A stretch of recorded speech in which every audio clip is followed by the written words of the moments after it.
lo que encontramos es que hay una coincidencia entre estos distintos sectores, más allá de la pirotecnia incluso verbal, donde parece que lo que hay que hacer es exportar más y más y más, basado en las ventajas que el país tiene. Esta cosa de tenemos el campo súper fértil, tenemos el litio, tenemos que exportar más como Chile, tenemos que sacar el gas de vaca muerta y con esto esta vez sí nos salvamos.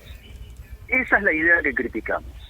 Esta idea es la que nosotros encontramos y tratamos de documentar con bastante evidencia empírica, datos duros, mostrando que es una salida un poco quimérica. No solo porque a la vista de lo ocurrido en los últimos 50 años, que las exportaciones efectivamente aumentaron y mucho, los problemas estructurales de la Argentina, lejos de resolverse, se intensificaron. No solo constatamos esto, sino que además, y este es un punto importante, al momento de incentivar la idea de exportar más, se les da muchas ventajas, privilegios, diría yo, fiscales, cambiarios, aduaneros, a un grupo reducido de actores con mucho poder económico que no hacen sino incrementarlo y de la mano de ese mayor poder económico aumentan también las salidas de divisas. Nosotros usamos en el libro la siguiente metáfora, y con esto, Sergio, me callo y dejo que repreguntes porque sé que esta es la dinámica. Sí. La metáfora que usamos es la siguiente. La Argentina tiene, en relación a la cantidad de divisas que utiliza y que necesita para poder crecer, es como una suerte de balde rajado, ¿no? Tiene un montón de rajaduras que hace que se filtren las divisas por distintos lados. No solo las importaciones, sino el atesoramiento, el pago de intereses de deuda, la remisión al exterior de utilidades, regalías y otras tantas más, que hacen que, por más que querramos exportar más y llenar más de agua el balde, las rajaduras hacen que se siga perdiendo. Y si no tendemos esas rajaduras del balde, no va a haber cantidad suficiente de exportaciones jamás. Podemos liquidar vaca muerta, podemos liquidar las reservas de litio y no vamos a habernos movido del lugar en el que estamos. Francisco, entonces pienso, cuando mencionabas esto, el RIGI como uno de los modelos importantes y proyectos del gobierno, ¿tiene alguna implicancia? ¿Tiene que ver? Bueno, sí, claro. Esto es la versión extrema de lo que criticamos. Mientras que en general, en el mundo y en la región, se está trabajando de manera coordinada para coordinar estándares básicos de tributación, para que los países no compitan entre sí dándole más y más ventajas al poder económico, porque esto ha demostrado que incrementa la desigualdad, la inestabilidad de las economías, y además no está claro que genere ni crecimiento ni empleo. Y esto no solo que está claro para países dependientes o periféricos como la Argentina, está claro incluso para los países de los, digamos, de las economías desarrolladas. Esto es parte del debate en Estados Unidos, que han sido promotores de la desgravación impositiva. ¿Por qué señalo esto? Porque el RIGI y la Argentina están yendo a contramano de lo que está haciendo la región y el mundo, que es decir, bueno, no, pará, no hay que darle cada vez más privilegios. En todo caso, si se dan privilegios, tienen que venir de la mano de obligaciones. Acá no hay obligaciones en el RIGI. No hay ningún tipo de transparencia ni control. Entonces son promesas vacuas. Te damos todos los privilegios sin exigencia de controlar ningún objetivo que resulte de esto. Solamente es la ilusión de que quizás con esas inversiones mejoren las cosas. Digo, esto tiene que ser muy claro, porque, por ejemplo, ahora ustedes saben, soy docente de la universidad e investigador del CONICET. Sí. Últimamente el gobierno insiste con la perorata de las auditorías. Digo que es una perorata porque las universidades ya son auditadas y esto sobra evidencia. En la Universidad Nacional del Sur ustedes pueden entrar en la página y están los datos con actualización semanal. Está todo ahí a la vista. Entonces no es que estoy en contra de la auditoría, estoy muy a favor de la auditoría, terriblemente a favor de la auditoría. Lo que pasa es que nosotros nos vemos auditados de manera permanente.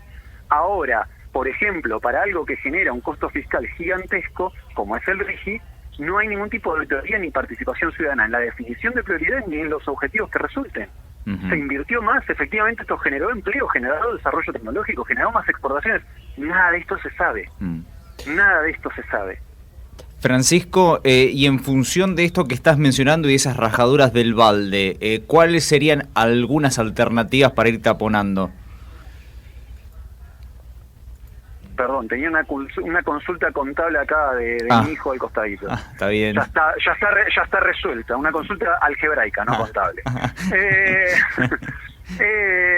Estas rajaduras, bueno, a ver, A ver, hay un montón de alternativas. Nosotros no somos dueños de la verdad de la salida. Lo que queremos es poner parámetros de debate como para que esto tenga sentido. Ajá. Entonces, ¿cómo se eliminan las rajaduras? Bueno, primero hay que ver cuáles son las rajaduras. Una es la que vos mencionaste, el tema de importaciones. Sí. Entonces, hay que trabajar sobre algún nivel de sustitución de importaciones que no puede ser el que se pretendió en los años 50, 60, donde se pretendía prácticamente producir acá todo. Eso no es posible. La Argentina no puede producir todo lo que consume. Ahora, hay ramas donde tiene capacidad. Sin ir más lejos, estamos hablando acá de Bahía Blanca, que a nuestro alrededor se crearon un montón de parques eólicos y de golpe, algo que históricamente fue, para usar un término bien técnico, fue un perno, el viento en Bahía Blanca. Sí. Bueno, de golpe se volvió un recurso económico con los parques eólicos. Fantástico, excelente, buenísimo, porque eso nos reduce la dependencia de importación de energía. Ahora, los molinos y la instalación podían, en una enorme medida, hay estimaciones que indican que más del 90% de los componentes de los molinos se podían hacer en el país. Ajá. Y sin embargo se importaron. Entonces, este es un caso concreto de la industria metalúrgica y metalmecánica que podría avanzar en reemplazar importaciones. Y esto no solo es cuando lo construís. Cada vez que tenés que repararlo, podés producirlo acá, generar empleo acá, generar valor agregado, incluso recaudación fiscal, etcétera. Bien. Entonces, en algunos segmentos hay posibilidad de sustituir importaciones, Bien. no de manera generalizada. Otras salidas tienen que ver con los aspectos financieros. Y esto es importante. Por ejemplo, los controles de capitales, ¿están todos mal? Y no, algunos están bien. No el que nos afecta a, de vuelta, un término bien técnico y preciso, perejiles como yo. Ajá. ¿No? No los $200. No, eso no afecta al total de la economía. Pero hay algunos controles que sí están bien, que tienen que ver, por ejemplo, con requisitos de reinversión de utilidades en el país. No puede ser que las empresas ganen lo que ganen y tengan libre disponibilidad para exportar todas las ganancias al exterior. Oh. En países de la región hay diversos tipos de controles e impuestos que obligan a que una parte de lo que se gana en el país se reinvierta en el país. Claro. Esto no es anómalo. También lo que tiene que ver con evitar la fuga de capitales. Y para esto, por ejemplo, hay que crear instrumentos de ahorro en pesos que fortalezcan que tengamos que ahorrar en pesos y que no a la primera de cambio se quieran ir a comprar dólares para asegurar el poder adquisitivo. Bien. Todo esto son algunas pequeñas herramientas. Hay que discutir, por ejemplo, cómo se repaga la deuda. La deuda pública es una gigantesca fuente de salida de recursos. En estos momentos, el ministro Luis Caputo está de viaje a Estados Unidos, a Washington, tratando de conseguir que se destrabe el envío de la última tanda de fondos del acuerdo firmado por Alberto Fernández.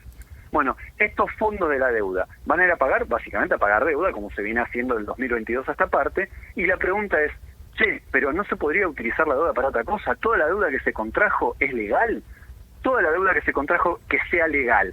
¿Hay que pagarla de inmediato o los acreedores tienen que comprender que hay un cronograma de pagos posible y otro que va a llevar a la crisis y a que vaya a renegociar de vuelta?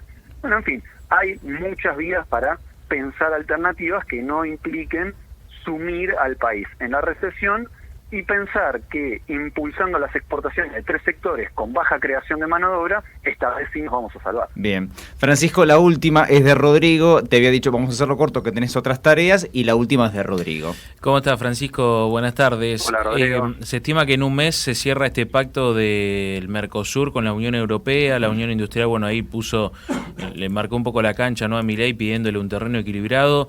¿Qué impacto puede tener esto en lo que es el comercio exterior? Mira, no soy experto en integración comercial, así que tampoco quiero meter la pata. Ahora, sí lo que señalo es que en muchos casos los acuerdos de este tipo han estado frenados de la contraparte europea porque básicamente vienen alineados de lo que estaba yo criticando recién, solamente que en una subvariante que es la ambiental.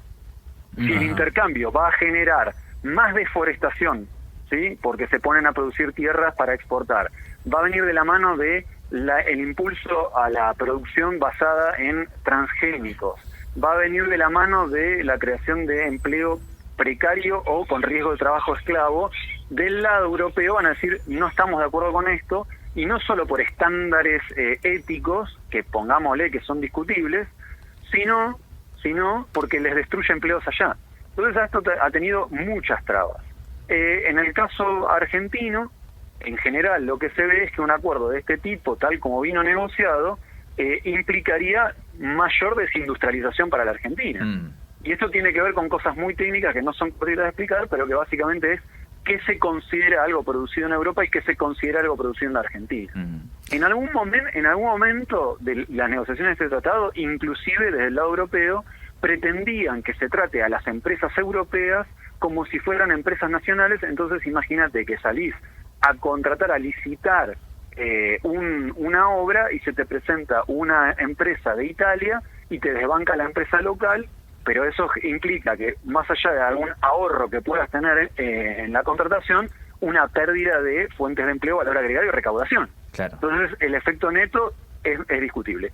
Al margen de todo esto, se publicó hace algunos meses un informe interesante con una investigadora de acá de la UNS, Agustina Costantino, sí, un informe del impacto en términos de género, y hacen una evaluación un tanto dura respecto de los posibles impactos de género en esta materia, no solo por lo que yo acabo de mencionar, sino también, por ejemplo, por el potencial encarecimiento de los medicamentos y cómo esto llevaría a una sobrecarga de horas de trabajo de cuidado.